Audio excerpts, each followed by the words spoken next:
¿En qué no confiamos? En casi nada, ¿no?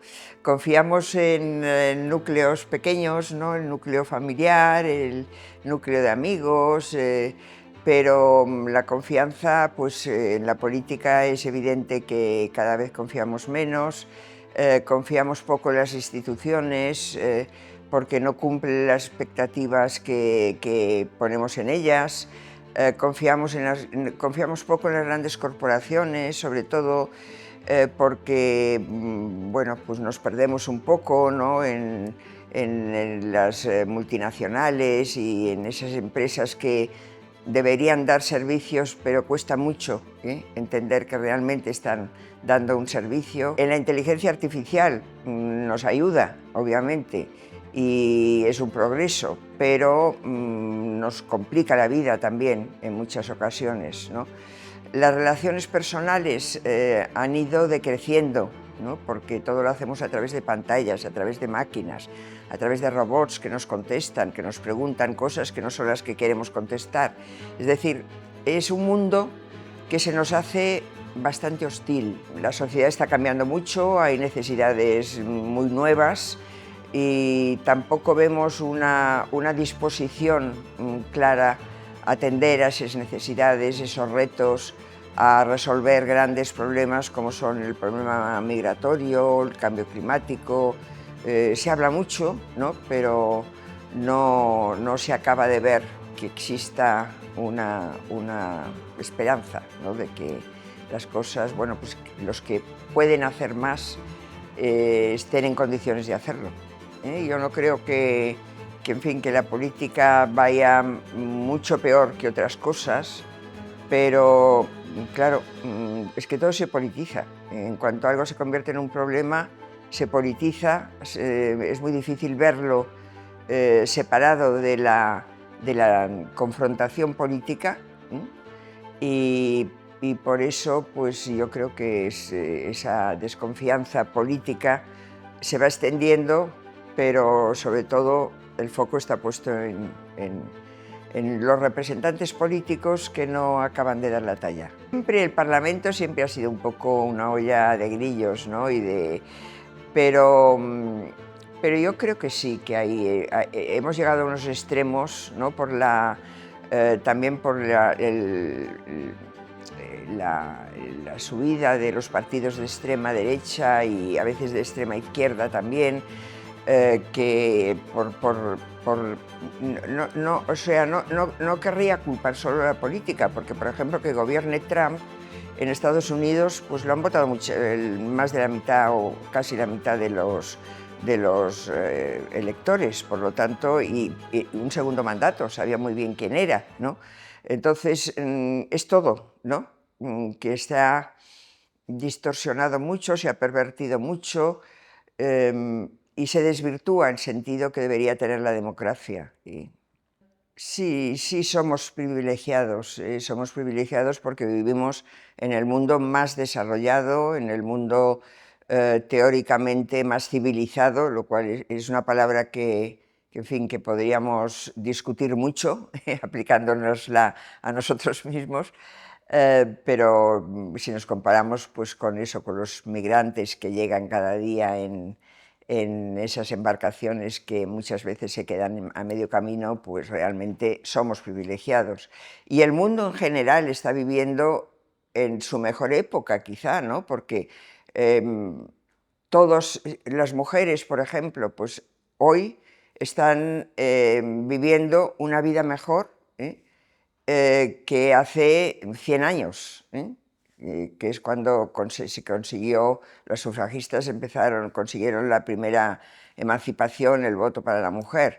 No hay esclavos, es decir, se han ido consiguiendo muchas cosas y hemos progresado moralmente. Kant decía que la Ilustración era el intento de superar la minoría de edad del ser humano y llegar a pensar por sí mismo, ¿no? Yo creo que hoy esto no está en la mente de nadie, ¿no? Que hay que llegar a pensar por uno mismo. Pensamos en función, es que no pensamos, ¿no? O sea, no se ve que haya un ambiente de reflexión, ¿no? De ganas de discutir. los temas, sino nos dejamos llevar por las inercias, sobre todo del mercado, del consumo, de las influencias varias, ¿no? Yo creo que la historia de la humanidad es la historia de un progreso moral, pero con muchos retrocesos en medio, ¿no? O sea, ha habido épocas de grandes retrocesos. El siglo pasado fue un siglo malo, ¿sí? Fue un siglo de dos grandes guerras, donde murió mucha gente, donde, en fin, se perdieron muchas cosas. Pero luego hubo un rebrote que fue lo que permitió hacer la Declaración de Derechos Humanos, crear el estado de bienestar, por ejemplo, en Europa. Es decir, eso es lo que ahora, después de todas las crisis que hemos estado viviendo últimamente, que han sido varias, ¿no? La crisis económica, la pandemia, ahora los extremismos, ¿no?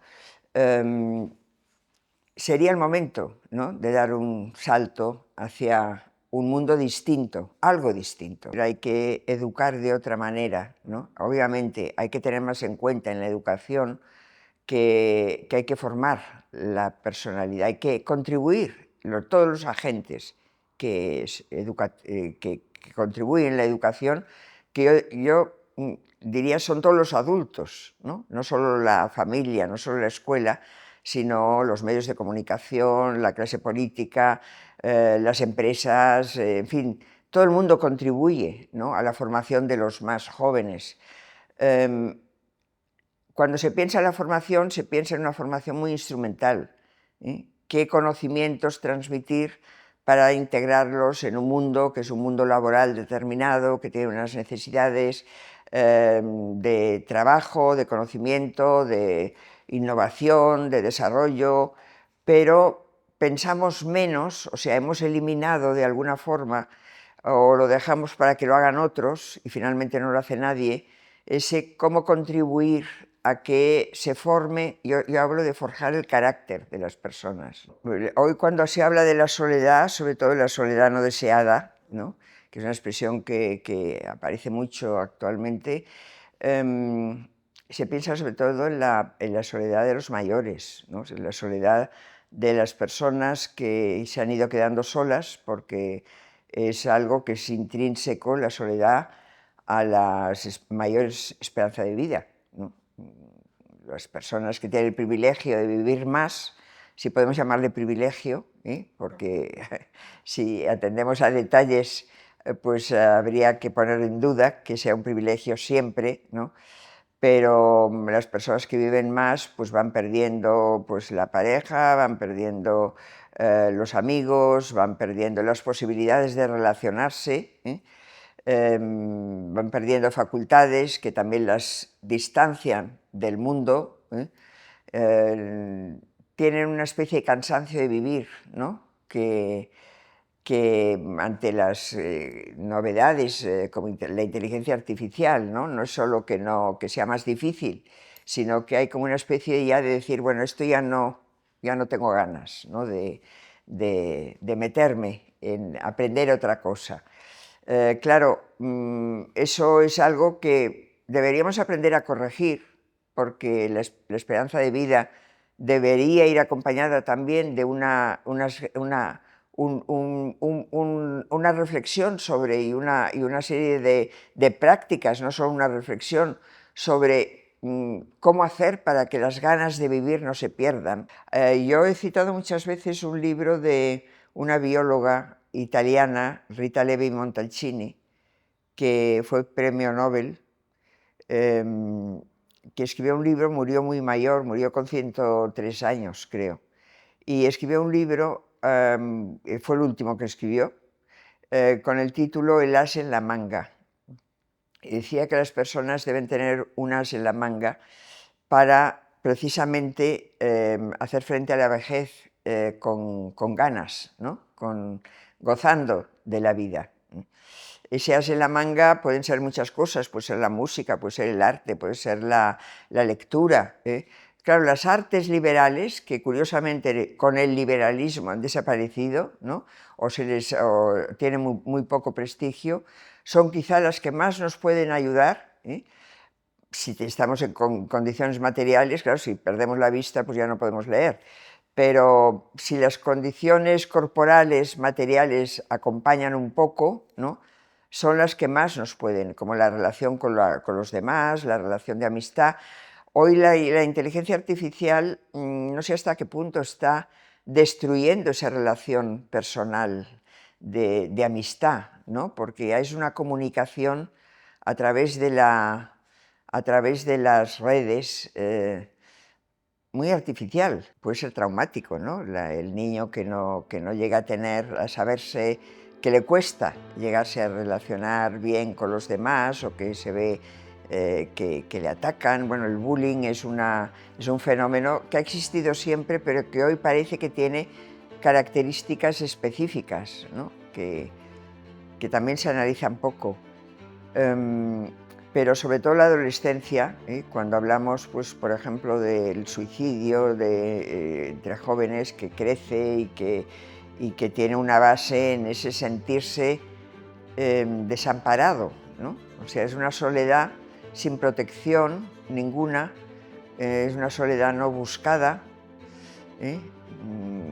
Que contrasta, e insisto, ¿no?, con el deseo de independencia, porque seguramente todo adolescente quiere tener una habitación propia, ¿eh? El respeto, en un mundo donde lo que más visible son las posiciones extremas, se pierde, porque las posiciones extremas conducen a posiciones fanáticas. El fanatismo se agarra a la propia ideología y no atiende a la ideología contraria, no escucha a la otra persona, no escucha, no le interesa ver si hay algo que pueda modificar mi manera de pensar a partir de lo que piensa la otra persona. Esa relación no se da y es la más necesaria, ¿eh? O sea que de todas las virtudes cívicas, ¿no?, que deberíamos recuperar, quizá en momentos de polarización la más importante sería ese respeto mutuo.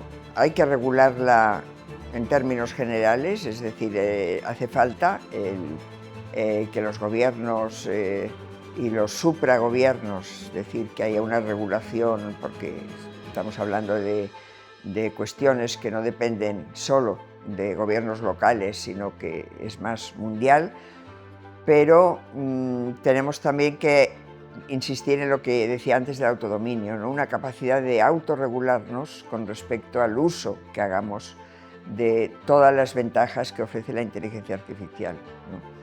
Nos puede influir mucho en el peor sentido de la palabra, es decir, que nos pone delante unas posibilidades de consumo de productos, que si no reflexionamos, si no pensamos, si no nos regulamos, pues no distinguimos, ¿no?, lo que es la información buena de la que no lo es, ¿no? No llegamos a contrastar informaciones, no llegamos a verificar nada, no prescindimos del conocimiento, que en realidad deberíamos adquirir a partir de una información que nos llega muy mezclada.